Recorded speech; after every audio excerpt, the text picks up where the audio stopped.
আসবে। হেই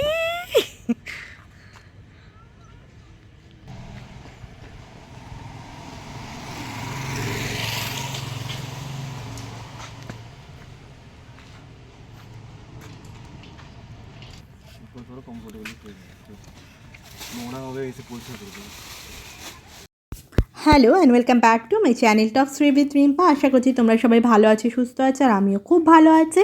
তো আজকের ব্লগটা এখান থেকে স্টার্ট করছি। আর ব্লগ শুরু করার আগে বলে দিই, যারা ব্লগটা দেখছো তারা প্লিজ ব্লগটা শেষ অবধি দেখো। আর যদি ভালো লেগে থাকে একটা লাইক, শেয়ার অ্যান্ড সাবস্ক্রাইব করতে প্লিজ ভুলো না। তো ভিডিও শুরুতে দেখতেই পেলে যে আজকে আমরা সকাল সকাল সবাই মিলে বেরিয়ে পড়েছি। এখন ঘড়িতে আমরা বেরিয়েছিলাম কাছাকাছি ওই 7:15-20 নাগাদ, 7:10-15 নাগাদ আমরা প্রত্যেকে সকাল সকাল বেরিয়ে গেছিলাম। আর বাইরের ওয়েদার দেখে বুঝতেই পারছো যে বাইরে প্রচণ্ড রকমের এখনও ঠান্ডা। তো এই ঠান্ডার মধ্যে সকালবেলা উঠে প্রত্যেকে ফ্রেশ হয়ে মানে রীতিমতো স্নান ফান করে আমরা বেরিয়েছি, কারণ আজকে সারা দিনের প্রোগ্রাম।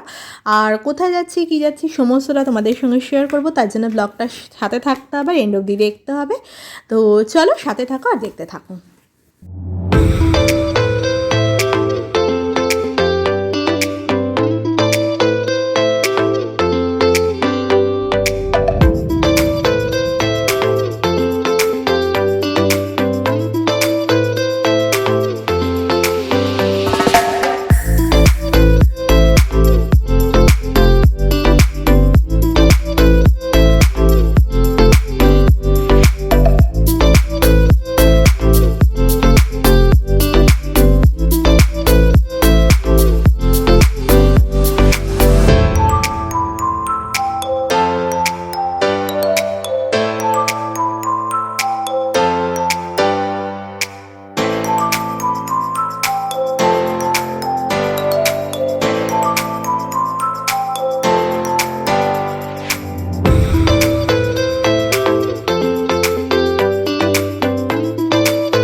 আর এখানে সবাই এখন যেহেতু আমরা সকালবেলায় উঠে আর কি বেরোনো যেহেতু হয়েছে, তো ঘুমটা মোটামুটি সবারই একটু ইনকমপ্লিট রয়ে গেছে। তো মা প্রথমে ছেলেকে ঘুম পাড়িয়ে রেখে নিয়েছে, আর এরপরে সবাই সামনে দিয়ে ঘুমাচ্ছে আর আমি ছেলেকে নিয়ে পেছনে ছিলাম। আর এখানে আমিও একটুখানি মানে এখন আমার ঘুম আসছিল না, পরে একটুখানি ন্যাপ নিয়ে নিয়েছিলাম। আর এবার আমরা একটু ব্রেকফাস্ট করে নেবো, ব্রেকফাস্ট করে নিয়ে দেন দেখা হচ্ছে।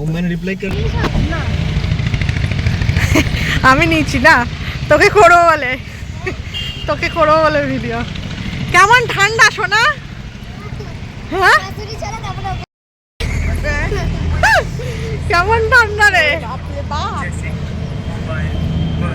ঠান্ডা লাগছে, লাগছে ঠান্ডা।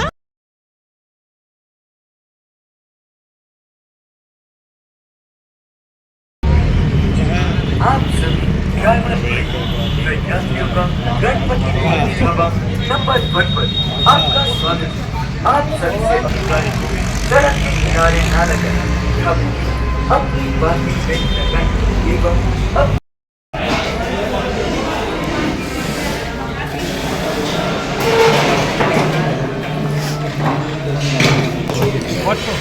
आई बाबा रे ठंडा रे।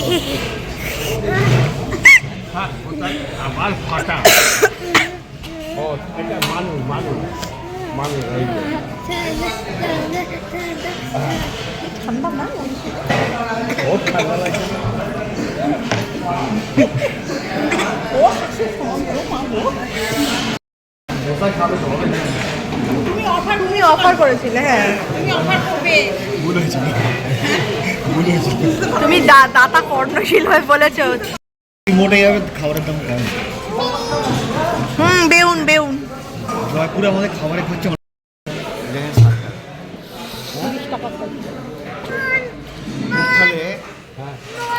হ্যাঁ বেলুন। জয়পুর যাওয়ার সময় যে ধাবাগুলো খাচ্ছিলে সেখানে আলু পেঁয়াজ পরোটাই 100 টাকা 95 টাকা। কেমন লাগে ঠান্ডা?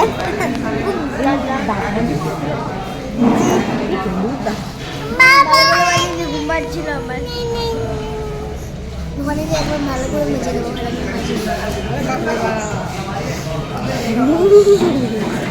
ঠান্ডে ঠান্ডে পানি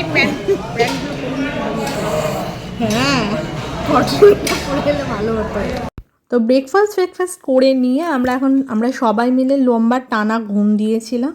তো ঘুম দিয়ে নিয়ে যখন দেখি কাছাকাছি আমরা মানে আমাদের ডেস্টিনেশনের কাছে চলেই এসেছি। আর এতক্ষণ যাত্রাপথ দেখে সবাই বুঝতেই পেরে গেছো আমরা আবারও যাচ্ছি পাহাড়ে। সত্যি কথা বলতে পাহাড় যেন বারবার টানে, মানে পাহাড়ে যতবারই যাওয়া হয় না কেন প্রতিটা বাঁকে প্রতিটা জায়গায় যেন সবসময় যেন নতুনভাবে কিছু আবিষ্কার করা যায়। তো ওই জন্য আমাদের কাছে পাহাড় যেন ঘোরার জন্য একটা মানে হচ্ছে সবসময় ঘোরার জন্য বেস্ট প্লেস। মানে আর যেহেতু দিল্লির কাছাকাছি থাকার জন্য সমস্ত মানে এখান থেকে সমস্ত মানে পাহাড়ের জায়গাগুলির কাছে হয়, তো ওটাই আমাদের কাছে মানে সবসময় যেন বেস্ট অ্যাট্রাকশন বলে মনে হয়। তো যাই হোক, সাথে থাকো আর দেখতে থাকো কোথায় যাচ্ছি কী যাচ্ছে আর কি তোমাদের সঙ্গে আমি এক্সপ্লোর করতে পারি সেগুলো সমস্তটা শেয়ার করবো। আর যেহেতু এখানে বাবা মা এসছে, সত্যি কথা বলতে বাবা মা এই টাইমে আসা, আর এই টাইমে এই শীতের টাইম, এই টাইমে ক্রিসমাস, এই টাইমে নিউ ইয়ার সমস্ত কিছু মিলিয়ে যেন চারিদিকে একটা সত্যি কথা বলতে একটা হলিডে একটা ভাইবস থেকেই যায়। বাবা মা যেহেতু এসছে তো এই টাইমে মোটামুটি শ্বশুর শাশুড়ি বাবা মা এলে মোটামুটি আমাদের এই ঘোরার প্ল্যানগুলো হতেই থাকে। তো মোটামুটি এই টাইমে ঘোরার প্ল্যানগুলো করি। তো যাই হোক, সাথে থাকো দেখতে থাকো।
কথা বলতে বলতে আর রাস্তা দেখতে দেখতে ফাইনালি আমরা পৌঁছে গেছি হচ্ছে আমাদের ডেস্টিনেশন। আমরা এখন আপাতত এসছি হচ্ছে মুসৌরিতে। তো আপাতত এখন কয়েকদিনের জন্য আমাদের এই দেরাদুন মসৌরিটা ঘোরার প্ল্যান রয়েছে। তো মুসৌরিতে চলে এসছি, চলে এসে নিয়ে এবার আমরা ফার্স্টেই যাব ভাট্টা ফলসের কাছে। তো ভাট্টা ফলসের ওখানেই আরও কিছু অ্যাডভেঞ্চারাস পার্ক রয়েছে, যেগুলো গিয়ে তোমাদের সঙ্গে আমরা আমি আরও বেশি করে এক্সপ্লোর করব। আর ওখান থেকে এখানে এসে জানতে পারলাম আর কি গাড়িতে করেও আসা যায় আর হচ্ছে রোপওয়ে করেও আসা যায়। তো আমরা ভাট্টা ফলস থেকে বেরিয়ে নিয়ে রোপওয়েটা সার্ভিসটাই নিয়েছিলাম। তো এখন আপাতত আমরা যাচ্ছি হচ্ছে ভাট্টা ফলসের ওখানে। তো ভাট্টা ফলসের ওখানে কি করলাম আর কীরকম ভাট্টা ফলস আর তারপরে আরও কি জায়গায় গেলাম সমস্তটা তোমাদের সঙ্গে শেয়ার করছি। তো আপাতত সাথে থাকো আর দেখতে থাকো।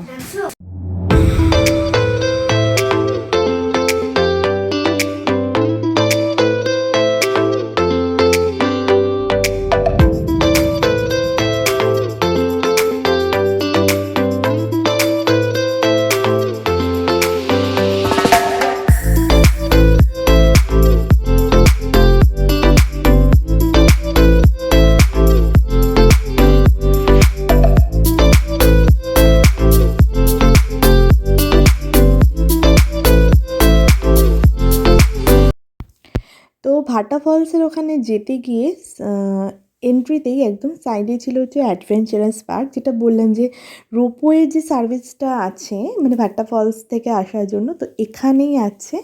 তো এখান থেকে আলাদা করে টিকিট কেটে তো ভাট্টা ফলসের ওখানে যেতে হবে। তো ওখানে আমরা পরে যাচ্ছি। আর এখানে দেখতেই পাচ্ছ ভাট্টা ফলসের এখানে ছোট ছোট রেস্টুরেন্ট আছে ওপরে এবং নিচে, এবং এখানে জলের ওপর দিয়ে ফ্লোটিংয়ের ওপর দিয়ে বসে আর কি খাওয়ার ব্যবস্থা রয়েছে। তো এই জিনিসটা ভীষণ ইউনিক লেগেছিল। তো এটা হচ্ছে ভাট্টা ফলসের একদম নিচে, এরপরে আরও ওপরে মানে যেখান থেকে একদম স্টার্টিং ভাট্টা ফলসটা সেখানে আমরা যাব। তো সাথে থাকো আর দেখতে থাকো। আর পুরো ভাট্টা ফলসের কোথা থেকে স্টার্ট হয়েছে আর কি হয়। অ্যাকচুয়ালি ভাট্টা ফলস বেসিক্যালি এখানকার লোকের আর কি গরমকালে আর কি বাথ বা স্নান ফানে এই সময় মানে ছুটির দিনে প্রচণ্ড পরিমাণের ভিড় হয়। যেহেতু এখন ঠান্ডা চলছে আর কি এখানে অলরেডি আমরা যখন গিয়েছিলাম আর কি ওই মিড অফ দ্য জানুয়ারিতে, তো দেন তখন কাছাকাছি মাইনাসের মতন টেম্পারেচার চলছিল। তো সে মতো অবস্থায় স্নান ফান করা তো পসিবলই নয়। তো মোটামুটি এটা গ্রামের মানুষরা আর কি স্নান ফানের জন্য এটা ইউজ করা হয়। তো ওপরে চড়ো, আরও ডিটেলসে তোমাদেরকে আমি ভাট্টা ফলসের এটা দেখাচ্ছি। আর এটা হচ্ছে ওপরে যাওয়ার রাস্তা। তো সাথে থাকো দেখতে থাকো। আর এখানে মোটামুটি কথা বলতে বলতে একদম আমরা উপরে চলে আসছি। এখান থেকে জিপ লাইনেরও একটা অ্যাডভেঞ্চারাস হয়। আর এই ওপরেরটাতে ওপরেও এখানে একটা রেস্টুরেন্ট মতন করা রয়েছে আর কি, মানে ছোটো আর কি রেস্টুরেন্ট, যে এখানে ওয়াটারের মধ্যে, এবং ওয়াটার লেভেল খুবই কম ছিল, জলগুলো নেমে অ্যাকচুয়ালি এখানে এসেই হচ্ছে। তো এখানে আমি মেয়ে কিছুটা আর কি এখানে জলের একটু মজা আমি আর কি হাত একটু নিয়ে একটু মজা নিয়েছি। তো বেশি আর অ্যাডভেঞ্চারাস করার ট্রাই করিনি, কারণ যদি বাই চান্স পড়ে যেতাম তো দেখতে হতো না। তো এই হচ্ছে মানে মোটামুটি ভাট্টা ফলসের নিচ থেকে ওপর অবধি যাওয়ার রাস্তা। তো আর এরপরে আরও ডিটেলসে তোমাদেরকে ভাট্টা ফলসটা আমি দেখাচ্ছি। এটা একদম ওপরে চলে গেছিলাম। এটা হচ্ছে মানে ওয়াটারের এটা এখানেই লাস্ট আর কি। এটা একটা জল এখানটা আর কি, এখানে একটা পন্ড মতন করে রেখেছে আর কি। আর এখান দিয়ে পুরো জলগুলো আর কি নিচের দিকে নেমে যাচ্ছে আর কি এখান থেকে আর কি। তো এই হচ্ছে পুরো ভাট্টা ফলসটা। তো সাথে থাকো আর দেখতে থাকো।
ফলস থেকে আমরা মোটামুটি এখন বেরিয়ে গেছি। আর ভাটা ফলসের ওপরে যখন গেছিলাম আর কি, ছেলেকে নিয়ে যায়নি, কারণ ওকে নিয়ে গিয়ে আমাদের আর কি ও বাবা মার সঙ্গে নিচেই ছিল।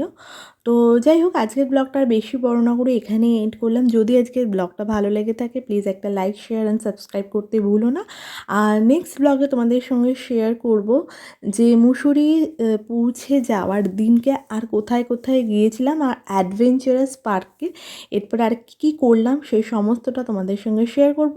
ততক্ষণ সবাই ভালো থেকো, সুস্থ থেকো। তো দেখা হচ্ছে নেক্সট ব্লগে নতুন একটা ব্লগ আর অ্যাডভেঞ্চারাস পার্কের নতুন নতুন অভিজ্ঞতা নিয়ে।